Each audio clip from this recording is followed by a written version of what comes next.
Good afternoon, everyone. I'm Ibrahim Sundiata, former chair of African and African American Studies at Brandeis University, former chair of history at Howard University, and former Du Bois Fellow at Harvard University.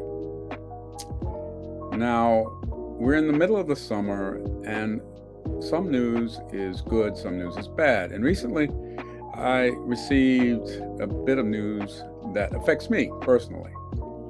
And what it was an announcement that the government of Ghana, a country where I did my first field work many, many years ago, that country has decided to criminalize homosexuality or recriminalize, make penalties harsher, but also to criminalize anyone talking about it, to talk about it, to speak about it, to engage in AIDS action, is to risk a prison sentence of up to 10 years.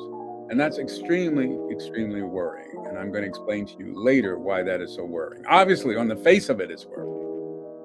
When we have so many universities where we're so woke and people are hurting their feelings when someone raises an eyebrow or gives a side eye. We now have an African government that says, I believe that LGBTQ plus is an orientation, not a lifestyle. Saying that under this law can get you a fine or a prison sentence. Now, I want to read to you now from a publication from Uganda called The Jurist, and so that I'm not misquoting the Ghanaians, because I think it's very important in this medium to quote accurately. Because then someone will say, I heard on Meta or Facebook, I heard, and that's not the way it should go. These people condemn themselves out of their own mouths, and I'm talking about the Ghanaian legislature. So I'm going to read. The writer is Victoria Kindi Murumba from Uganda, and she says, the Parliament of Ghana passed an extreme anti-gay bill on Wednesday, which is set to tighten laws against members of the LGBTQ community. Ghana's 275 members of parliament unanimously passed a bill known as the 2021 Promotion of Appropriate Sexual Rights and Family Values Bill. The bill is set to criminalize the promotion, advocacy, funding, and acts of homosexuality. It stiffens prison terms up to 10 years in prison for LGBTQ plus advocates and 3 years for anyone identifying as such. If someone says I'm gay, and this is an insert, just so we're clear, if someone says I'm gay, they can get 3 years. If someone says I am lesbian, they can get 3 years. Simple declaration. Okay, back to quote. Moreover, the bill seeks to withdraw health services from this community, including HIV medication. The bill's main sponsor, legislator Sam Nartey George, said, homosexuality is not a human right in Ghana, but a lifestyle choice, a sexual preference. With this reasoning, legislators viewed preferences as not an absolute right, meaning they will not hesitate to pass a bill against it.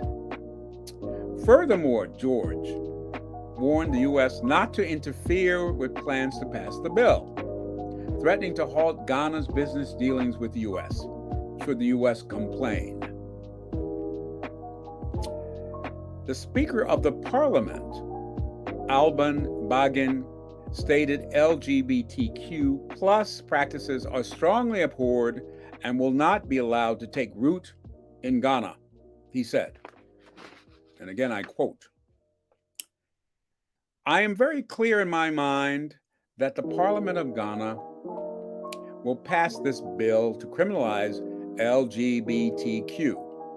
I have gone through it, and I will confirm that the bill will be a reference point for many countries. It has gone through all the provisions of the Constitution, laws, and international obligations. End of quote. Back to the article. Rightify Ghana, a human rights organization, believes that the passing of this bill erodes progress towards fighting HIV and AIDS. Additionally, they quoted a 2021 statement from the UN Anti-AIDS Program, UNAIDS, that views this bill as undermining basic rights of the LGBTQ+ community. The statement warned of the potential for international law violations if this bill is passed, and stated, given that LGBTQ+ people are present in every family and every community, it is not very difficult to imagine how, if this bill were adopted, it would create a recipe for conflict and violence. And remember, just saying "I am" will get you a prison sentence. Acting on that "I am" can get you 10 years. This is me talking. The quote's over. Now, this is sad. I like Ghana. I first went there as a student many years ago. I was going to go there for a meeting this summer in a couple of weeks. ASWAD, the Association for the Study of the Worldwide African Diaspora, an organization which I have long been a member of, and of which I'm a life member, and of which I was a board member, is going in August. They planned this, obviously, well before this bill. I, having volition and a shorter time frame, say, hell no, I won't go. And I hope that my organization will step up to the plate and send a letter to the government of Ghana. Many of those people who get off that plane in Accra will be in that very ugly and non-euphonious acronym, LGBTQ+. Many of them will be. And should they say "I am," I assume they could be fined, imprisoned, or probably, since they're foreigners, expelled. This is sad. Now, we might say, well, why is this happening? Why is this happening? And I would say that this is a reaction on the parts of some governments to economic crisis, to kind of, in terms of social psychology, a kind of reaction formation. And what does that mean? It means, at one point, the president of South Africa said, the West accuses us of a horrible moral plague, meaning AIDS, of rampant lust and immorality. We are not immoral. Now, that was maybe 10 years ago. And people said AIDS in Africa is rampant. Well, AIDS is transmitted through sex. And many African leaders were quick to run and say, oh, it's transmitted through penile and vaginal sex. And therefore, somehow it's not so bad. Many people I know, writing in public health, said, but the people are still dying. Still die. Put that on your tombstone.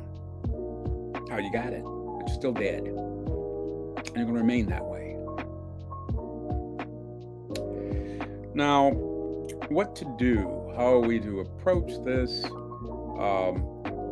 And I think I'm not one for beating people over the head unless they want to beat other people over the head.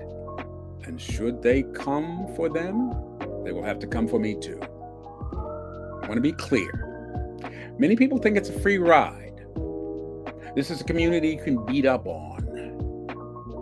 Well, I live in a country where it's very difficult to beat up on this community, as far as I know. I watch a lot of news. I watch what Americans call liberal news.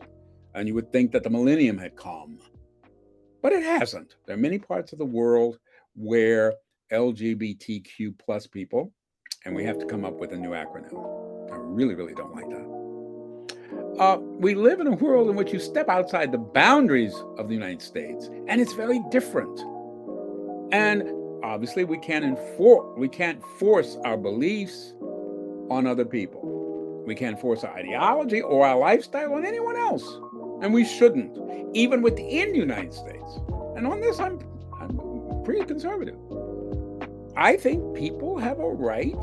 For instance, if people say, well, I don't want to be around so-and-so people, they have a right to do that, as long as they don't make laws sanctioning that. If they want to say personal choice, amen. Now, recently, Vice President Kamala Harris came back from Africa, and Joe Biden sent Vice President Harris to Africa to talk about gay and lesbian rights. Let's narrow this a bit. And she talked. And I don't know to what effect. The trip was under-publicized. I heard about it maybe twice, and I'm a news junkie. And, it was like Kamala Harris, passed to Africa, smiling. But I don't know if there was much effect.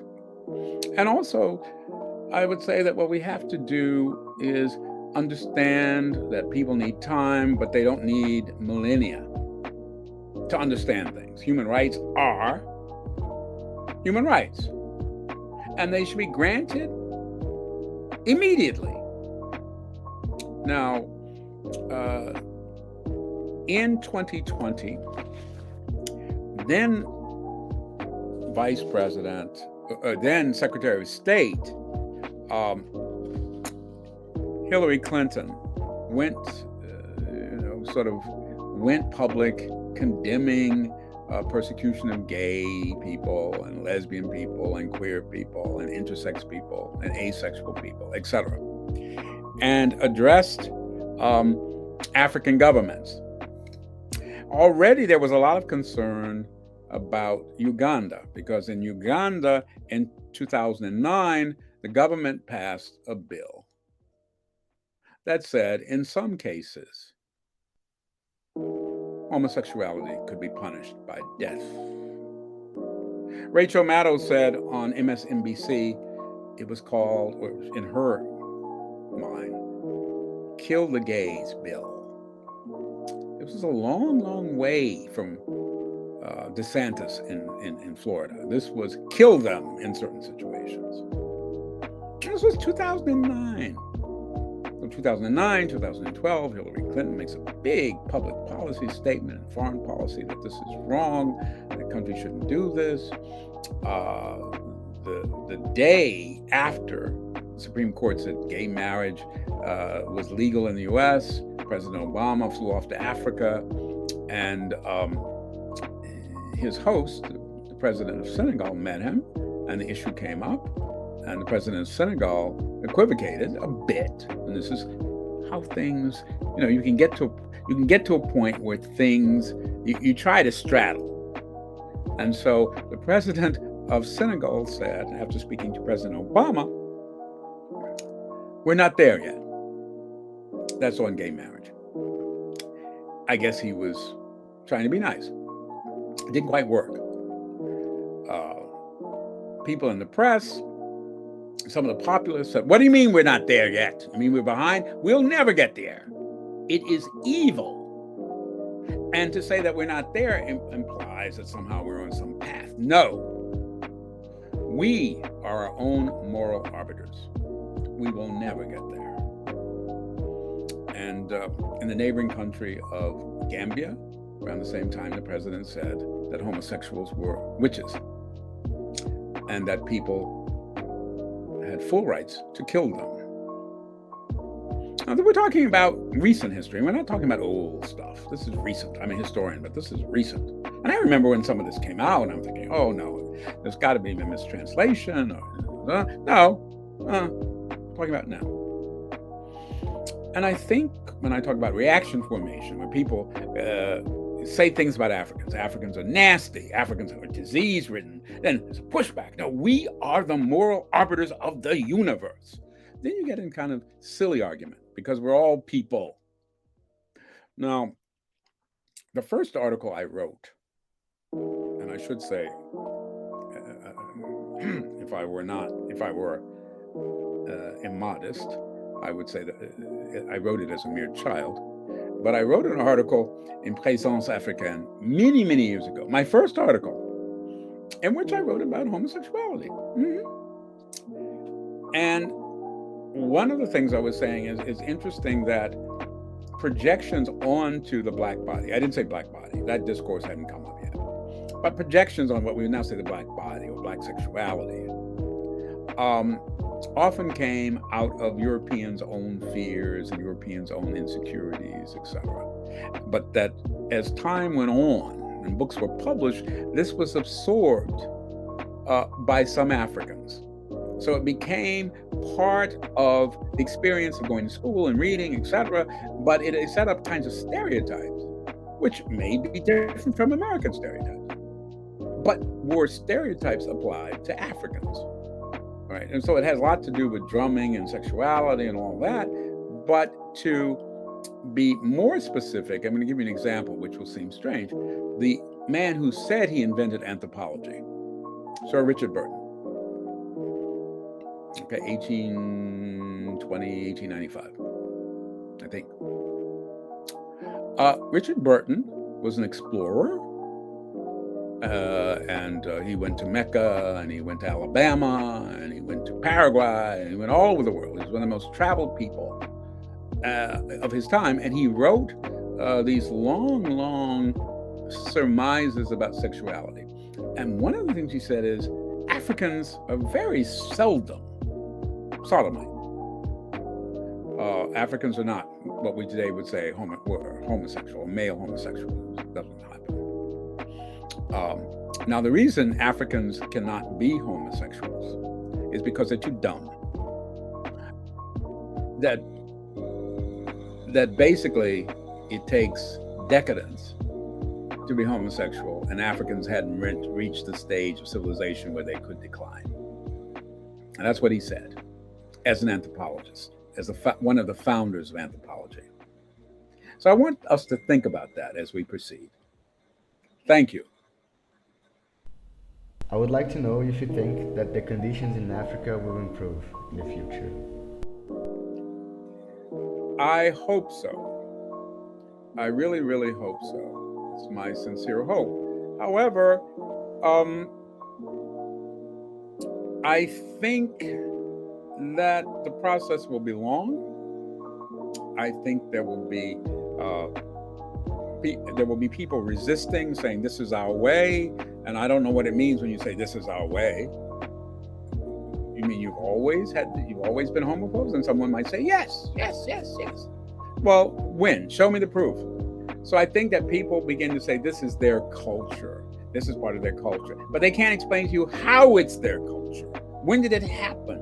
And if there was none of this in Africa before the arrival of colonialism, then why are you so upset? Because it would be so rare. It would be something so rare. Now, I think that things probably will get a bit worse or be in stasis. They will be stasis. They will be stable, not getting any better. Because when you have a legislature of 273 people, all and overwhelmingly male, and they vote overwhelmingly a law which says simply being something can put you in prison, not acting on anything. And they say this in the summer of 2023, 4 years after a big whoop-de-doo to get tourist dollars from African Americans. The year of return, 2019. That's not progress. That's not progress at all. So there is something motivating people to sort of say, I was about to say, screw you. So I'll say, screw you. We don't care. We have our way of behaving. And this way of behaving may not be traditional at all. I mean, when the British were in West Africa, sodomy was a capital crime among them, and they killed thousands of people. Sodomy as a capital offense was abolished in 1836. At the same time, the British were sailing up and down the coast saying the people of Ghana, present day Ghana, then Gold Coast, are slavers and cannibals. And today, morality rests with those latter people. We were the moral ones. But the actual people killing lots of people historically were Europeans. Europeans were killing each other over this, not Africans. Now Africans are the ones who are going to kill other black people over this. And I think that progress will be slow. It will take, and I'm not being a meliorist, that is someone who believes in gradual progress. There'll be some places that dig in, and this is what they want to do. Not what they want to do, but that ruling elites want to do, or that people who want political office want to do. And so I am, vaguely optimistic. But I think that during my lifetime, you're going to see all kinds of governments pop up and say, I hate to say this, kill the gays. They are the outgroup, the group against which all others can unite. It gives solidarity. So that's my response. Not a happy one.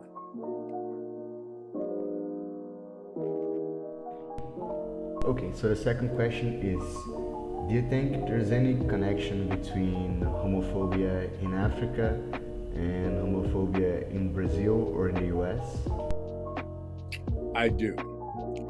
Various organizations in the US have looked at the US as decadent.